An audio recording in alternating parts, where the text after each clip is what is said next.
Pour la première fois depuis le début de l'affaire Martinez-Zogo, une confrontation vient d'avoir lieu devant le juge militaire entre les deux principaux mis en cause, le lieutenant-colonel Justin Danwe et Jean-Pierre Amougou Belinga.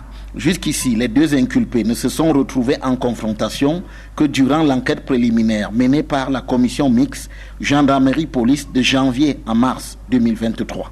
Alors chargé de ce dossier, le juge Ebessa Oyono ne s'appuie que sur les conclusions de la dite commission d'enquête pour inculper et placer en détention provisoire le lieutenant-colonel Justin Danwe et Jean-Pierre Amougou Belinga, entre autres, le 4 mars 2023.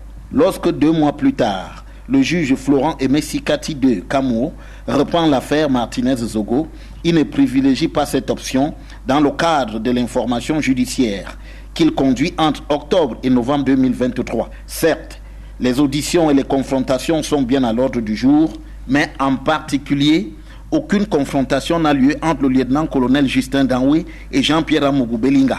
À terme, cette démarche du juge Sikati II se solde par une ordonnance de remise en liberté de Jean-Pierre Amougou Belinga et de Léopold Maxime Eko le 1er décembre 2023, en s'appuyant sur les auditions de Justin Danwe et sa confrontation avec l'ex-patron de la DGRE.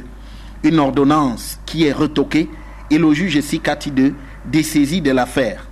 C'est donc une autre option, celle de remettre tout à plat qu'a choisi le nouveau juge militaire dans cette affaire, le colonel Pierrot Narcisse Nzié. C'est ainsi que durant 3h30, le lieutenant-colonel Justin Danwe et Jean-Pierre Amougou Belinga se sont confrontés ce 12 janvier 2024. En plus, Jean-Pierre Amougou Belinga a dans la foulée fait l'objet d'une confrontation avec Albert Binzongo Ombede, alias Arthur Essomba.